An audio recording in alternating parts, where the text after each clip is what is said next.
Hello. You might not be able to tell, but this is not my usual location. I'm not at home right now. I'm not in the UK right now. I'm abroad. That's why you haven't seen me recently on YouTube. Um, but I'm here. I have my computer with me, obviously, because I'm recording this on my computer. And I have an external hard drive with me that's got a ton of stuff on it. One of the things I found on it is a video that was on my old, now deleted channel. So I lost the majority of the videos on that channel when I foolishly deleted it. I do regret deleting it, but I found this one video. I've got a couple of older stuff from that channel kept. Not a lot, but some stuff. Some of it private that you've never seen, and some of it public that you have seen, but it's all gone from that channel. I just have it on a backup. But one of the videos I found is a conversation between myself, Roger Domain, aka Channel Donstar, and CP of Will I Like It Reviews. Unless he's changed his channel name, I don't know. But because Roger died recently, I thought it would be nice just to put this video up again in Roger's memory. I don't know if I'm even talking very much in this video. I might not be. I think he himself and CP are doing most of the talking, but don't quote me on that. I believe it's from 2016 or something like that, so oldish. But yeah, simply for the fact that Roger was in this video, I thought it's only right that I re-upload it to my channel in honor of the man. So it's a 26-minute video. It's part of a much longer live stream, and I obviously trimmed out that section of it. This was back in when it was made. I've trimmed out this one section of it, so the whole live stream I don't have. I just have this section of it. But yeah, so it's 26 minutes of a much longer video. Enjoy, and rest in peace, Roger Domain. And one last thing, I'll be back on the 16th of January, so you could expect to see me from that point onwards. Okay, here's the video. Stifling the laughter. How's the stand up? Did you only do one, or have you been doing a bunch? I've done a couple. Okay, cool. The guy that I've been working with, the guy who's been helping me, retraining me, reschooling me, I guess is a way to put it. He told me, like, you want to avoid doing the R-rated stuff, but if you're comfortable with it, you know, get yourself a big enough set, like a 6-minute set, and then record it solid, you know, where you're comfortable start to finish, and then have that be your I guess it's like a resume of sorts. Yeah. You send that tape out, and then you go work with other like-minded comedians. I mean, granted, it's not going to get me television, but you know, if it gets me road work, I'll work the road. Fuck it. Sure. Doesn't that depend entirely on the audience, though? Because yeah, it depends. But you know, if the material's strong and I'm not, you know, if I'm rolling through it with confidence, that's really all they want to see. That, you know, they know that there's good nights, bad nights. If the material is strong, that's what they're looking for. yeah, you mean it's irrelevant whether it's you're being clean or. Yeah, you know what? It's a fun experiment. I keep meaning to try and never really get around to it. That I just want to film myself doing the same joke 15 times in a row, and then just have it be on a long, you know, 5-minute video where you see it's the same joke. I'll say it a little different. It'll get a different reaction, and the timing for each one will be different in some way, shape, or form. They'll laugh for a second longer. They won't laugh. I'll say something quicker. No matter how much I memorize something, it's never the same. because there's too many working parts in stand up. So it it's hard to predict. It's hard to predict. Every time I think I know what's going to happen, I'm proven wrong. So it's really interesting. It's not like a play where you just go out there, you say your lines and then get off. Yeah. There's different factors. It's interesting. Interaction. I'm actually interested in that because there are. I don't know if you know he's English, so maybe you don't know him. There's a making material seem like it's spontaneous when it's not. Oh yeah, I have a bunch of that. Yeah. There's a English comedian called Ross Noble, but he only does improvised. Everything he does is improvised. Mm-hmm. That's kind of his thing. He can just riff on anything. There's a lot of audience interaction because he feeds off the audience. But that's why I really like Richard Pryor, because his material was rehearsed, but it never seemed like it was. And Right. I'd say the opposite for George Carlin. Oh yeah. I didn't really like his delivery because it was very obvious it was rehearsed. Yeah, there's something special about George Carlin, though. I mean that wasn't so much stand up as it was I don't know, Commentary. a TED talk in comedy. Like it I don't know if I could do a 20-minute set and not worry about laugh lines 5 minutes at a time. Like he was just blah, blah, blah, blah, blah, blah. Like he had a diatribe and it was going somewhere. And then after this 20-minute journey that he takes you on, he brings you back to the front, and it's just especially in the last bits of his career. He did that a lot. Yeah, I can understand somebody not liking Carlin, but as on this side of things, he was just a surgeon. He was just a surgeon. No, it's not that I didn't like him. It was just his delivery of the material. It seemed kind of obviously. Yeah, he worked on it quite a bit. Yeah, rehearsed. Yeah. Unnatural is that a better way to put it? Maybe. How'd you feel about Bill Hicks? Bill Hicks was popular in the UK. Yeah, very popular. I like Bill Hicks. Okay. And what you said, that applies to Billy Connolly as well, because he goes off on tangents, and then he comes back to what he started with. Yeah, so somebody keeps Emily keeps telling me to watch Billy Connolly, and I keep meaning to, but I need to see Billy Connolly stand up. I've seen none of it. You've never seen any of it? No. Oh, well, he's a great stand-up. He did something. He did a show called "Was It Something I Said," which actually was the name of a Richard Pryor concert. There's a bit in it about the deep sea light under. What's it called? The deep sea world. I had to stop because I was laughing so much I couldn't breathe. It should come with a warning. It was hysterical. That's a good comedian. I mean, yeah. Check out Billy Connolly, Deep Sea World, or something it's called. But just pace yourself because it's hysterical. CP, have you put you stand up on your channel? Yes, there is a couple of my stand up bits on my channel, Kubrick Lover. I've been doing it on and off. We'll call it a decade. I've taken breaks. Do I like Don Rickles? Yes. Do you guys like Don Rickles? Yeah. Roger? Roger's gone. Are you here with us, Roger? He's turned his camera off. What about Ricky Gervais? He's asking if you like Ricky Gervais. Well, right now, Ricky Gervais says that stand-up comedy is his favorite thing.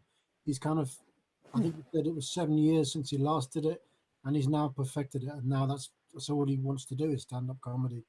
Wow. I like him. I know a lot of people don't like him, but I like his. Yeah, I'm a fan of Ricky Gervais. The person and his work, both. Yeah. He's a real. he makes it really hard to disagree with him because he says a lot of things that, I mean, that's another part of comedies. If you're saying things that are right and they're still funny, it's Yeah. it's hard to argue against. And Roger, go ahead. He says in comedy, stand-up comedy, nothing should be off limits. Right, absolutely, absolutely. Yeah, and a lot of people get offended by the subject of the joke, and not necessarily. I'm going to get this wrong. But he said people get offended because they think you can't talk about. There are certain things that are off limits. Mm-hmm. It's not just the talking about it. It's your point of view on it. Right, right. You should be able to say, talk on any subject, and it's not just the fact that you're talking about it isn't offensive. Right. It's what you say about it, your point of view. I'm a firm believer in that. I won't say it, but the words that are buzzwords, I don't think the words themselves should be offensive. Like the C word, the N word, on its own should not be offensive. On its own, it's just a word. There has to be some sort of emotion or feeling behind words for them to really be offensive, because it's just a sound you're making with your mouth. Granted, I understand why some people do get offended, but I don't agree with that viewpoint. Like, there has to be a knife on a table is just a knife. When you start swinging it, then it's a weapon. I guess that it's a bad analogy. Well, again, wasn't there a Lenny Bruce bit where he brought up the N word, and he was saying, maybe I'm mistaken, that if society just keeps saying the N word and in everything, that it'll become so tame that it won't affect anybody anymore. Right. I mean, that's the case for anything. Well, yeah, because it becomes a norm. It's well, that's what makes Lenny Bruce so controversial. Yeah, they grinded down bitch and shit. I mean, they say bitch on television. Look at Carlin. What is it? The seven dirty. Yeah. Well, some of those words you can't say now. How many are those on television now? Right, exactly. He said, and actually, Chris Rock said exactly the same thing. There's no such thing as bad words. I think he said it's the context that makes them bad.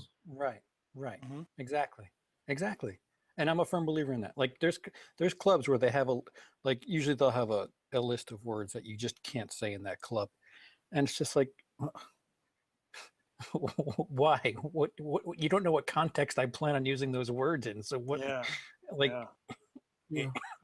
It's awfully strange. It's just really strange that these certain words can be offensive just on their own. But what if I just did jokes about, killing kids and how much I think cancer is awesome. That's okay to say. Right. Exactly. Like that. Like, it doesn't make any sense. Like the context has to play in somewhere. I agree with Teresa. I mean, I do think that's the most offensive word. Which one? In the English language, Teresa's saying, but it's because of its association. Oh, the N word? Yeah. Because of what it's. It shouldn't be that strong, though. It shouldn't be that strong. It's just a word. Especially now, I would think 2017, when you're talking 1920s, 30s, maybe, or I couldn't tell you when 12 Years a Slave took place, but you would think by now, but it's that gets into the whole racism, reparations. You know what I'm trying to say. I can't say it out. Come on, Junior. Reparations? Reparations? No. Repercussions? No. You know what I'm trying to Reciprocation. say. Reciprocity. You know, where it's like this RESPECT. happens, or RESPCEC. Yeah. Um, where you know we owe something to. Oh, reparations. Thank you. I couldn't say that reparations. Yeah, You know, I'm it's weird how that all will get into there, but yeah, it's. I agree with Teresa that it shouldn't be thrown around as just a word, but there are people and comedians that do just throw it around, and it's almost like, why is that acceptable, but why is this not acceptable? well. I mean, there's nothing I hate more than prejudice. It's just the 1860s. Okay, cool. Yeah. See, I'm of the school of thought that nothing should be that powerful that it would make like words. Words shouldn't be that powerful. Feelings should be powerful. Like, intent. Uh Intent, yes. that should be powerful. Right. Words shouldn't be. Um but we use words to express our feelings, so they kind of go hand in hand, don't they? Yes. I mean, I use the C word quite a bit because I know it's such a buzzword, and it to me it doesn't. Oh, there was a great episode. There was a great scene in Sopranos. Sorry, no, this is related. They were talking about Christmas, and it's the car salesman woman. Oh yes, yes. She was talking about her cousins or something, and they said they were talking about. She was talking about Christmas, and she said, "Oh, we're not allowed to say Christmas. We call Christmas the C word." I thought that was great. I just thought that was great. But yeah, it's something. The most heinous thing that you could think of. Somebody thinks that's funny somewhere, and I think what I try to do is I try to understand why people would think blank is funny, and then understand what it, because there's 9/11 humor that I mean, I can't tell you how many times I've come across 9/11 jokes, and it's just like, man. But you know what, Well, let me. it's a generation that was 2, 3, 5 when that happened. They don't know what a big deal it was. It's like us joking about Lincoln. Like, Yeah, is it? let me just say, and I'm sorry if I offend anybody, but it's like, just like you said, 9/11. You know, it's how many years from now, and we still can't talk about it. Um, the N word and that time with slavery is horrifying, but yet we're pretty much totally off open about talking about Nazism and the Mm, concentration camps mm. and all the Jews that were killed. That seems to be free. Let's talk about it. Let's make movies about it. Um, I, I, I don't know why. Gilbert Godfrey, the week after 9/11, did a Oh, joke that that joke. Yeah. that he had a layover in the Empire State Building the week after 9/11. It's a funny joke. I mean, I get Yeah. it. It's insensitive to Affleck. to do that joke in New York City 1 week later is Yeah. insensitive. But you divorce yourself from the situation that was in. It's a funny joke. Like, Yeah. you have to take away the uh, Why do we have to be so sensitivity. sensitive? Right, Yeah. right. Why If you do peel we away have? the sensitivity and just look at the humor, it's funny. Well, it basically just comes down to, I think, about if there's malice behind it. Right, right. Intent. Sure, sure. Yeah. I don't, and I don't think for uh, a million% that most comedians that try to say something that may be perceived as offensive, I don't think they're trying to bother people as much as they're trying to make them think. Yeah. Yeah. Like Bill Hicks said a lot of really gnarly stuff, but he was really intelligent, and that was his way of making people think. Like, he had this bit about how Christians, how they all wear crosses, and they talk about how much they're in love with Jesus, da, da, da, da, da. And he says, do you think if Jesus came back, the one thing he would want to see is a cross?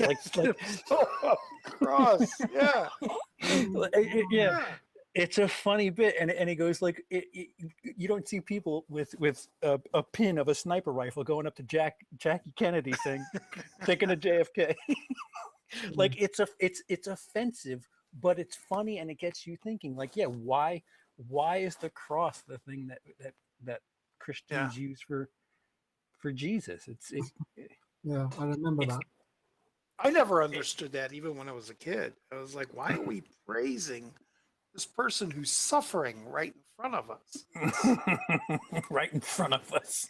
Well, when you're in church, it's right there. And it's like, yeah, my church, they had like the various stages of Jesus, like climbing with the cross, and like he's got it over his shoulder, and like you work further down the room, and then it's the process of him. It's neither here nor there. But yeah, it the words shouldn't be that powerful. They really shouldn't. I get it. I do understand that people can be offended, but it shouldn't be that way. It really shouldn't be that way. Well, everything has associations, and it's hard to separate them. Yeah. I remember, this might sound silly to say, but I remember the comedian you said you liked, Ed Burns. He said he once in one of his stand-ups, he just said Michael Jackson, and the audience broke out in laughter. He said, "That's all I need to say." He's got to say a lot more, but they just laughed at his name alone. That'll do it. Jim Jeffries has a bit where he talks about Bill Cosby, and people get offended because he's talking about Bill Cosby. And he talks about how people walk up to him after the show and they say, "What, why do you use such filthy language?" And he goes, "I could say the C word as much as I want, but at least I haven't raped anybody." And it's true. Like, and they're saying like, why can't you use good, clean, wholesome material like Bill Cosby? And what's worse, somebody who stands on stage and says the C word a bunch, or somebody who, is good, clean, and wholesome and slips a girl a Mickey and takes her home and takes advantage? I would say that Bill Cosby's much worse. Yeah, and it's in the action. It's not in the words. Jim Jeffries is not hateful at all in any way. No. His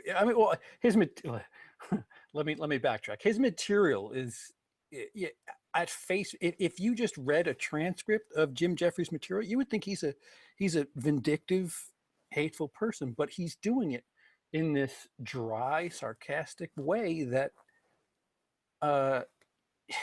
it's funny. I'm sorry, it's funny. If you take offense to it, that like he does this bit on gun control that just, it's hard to argue against, because A, it's funny, B, it's right. Like, I saw that. Yeah. He talks about how people, with a lot of arguments that gun owners have is, I keep my gun safe. And his thing is, well, then it's no protection to you if it's locked up in a safe. And like, he has like 3 or 4 things that he just destroys a gun owner's, like these gun nuts arguments. Like, and it's funny. It's a little, I mean, if you're a big Second Amendment guy, it's offensive, but it's right. It cuts deep, but it's true. Yeah. Sorry, I got off my pedestal now. What's his name? Frankie Boyle. He's another one. Oh, They're very I enjoy him quite a bit. They're very similar in their approach. Mm-hmm.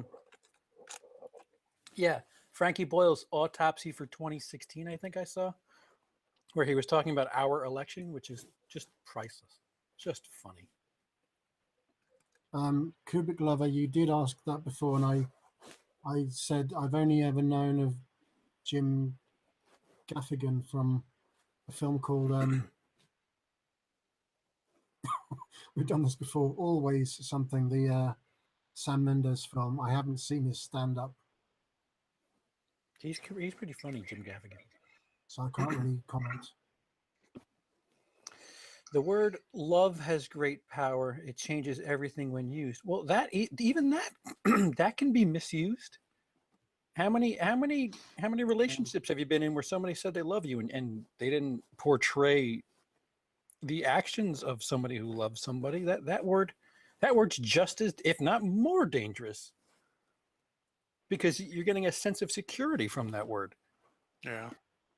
Yeah. If somebody says it and doesn't mean it, that's more dangerous as far as I'm concerned. Yeah.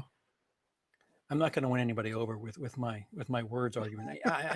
I'm sorry. It's just the way You're talking about these words that have bad associations. If they're said not with those bad associations, they don't have that attachment. Mhm. So yeah, it's just about the meaning. It's not about the word. Well, I'll tell you what, Sasha. If you said "CP, I hate you," I would laugh, because why? It's just a generic statement. I hate you. Oh, okay. Well, if you said "CP, I hate you" because you talk too much, your hat's stupid, I don't like your shit. Like if you gave me reasons why, then it's like, oh wow, he's coming from someplace. This is these are feelings that he has. It's not just some generic, I want to say this to make you buzz a certain way. I think there's a difference. I really do. Yeah. This might sound strange, it probably will, but when you said, if I said I hated you, you know what went through my mind? That you hate me? No, but if I did hate you, and I don't, but that's a strong emotion. If you're able to get that strong emotion from someone, I'd take that as a positive thing. Was that just Yeah. me trying to see the No. best in a bad situation? Mm-hmm. Yeah, that means that you're being thought of quite a bit. Right. If you can get that strong reaction from someone, that's a good thing, no? Hate? It depends. I Well, mean, you've got to feel a lot of feelings, even if they're not positive. They can, I don't know. you haven't been in the BlueTube community long enough. There are people that literally go out of their way just to throw a dislike on a video just because it's you that's making it. Until you get one of those people, But you haven't made it. But no, a dislike is one thing, but an explanation as to why it's been disliked, You'll never get that. You'll Like- never get that. that's more Yeah. constructive. That's constructive. That's common sense. That's not what at least 30% of this community has. None Not of what them. YouTube is all Yeah. about. Explain me why you thumbs down me. It's this video has been up for 4 seconds. Click dislike. I'm gonna go out of my way to make sure I try to spread hate on somebody's video and not really give any sort of reason to it. Not even watch it. It's a Right. 5-minute video, but 1 minute in, you got a thumbs down. That is a tortured lifestyle, if you ask me. I always remember the line from City Slickers: "If hate were people, I'd be China."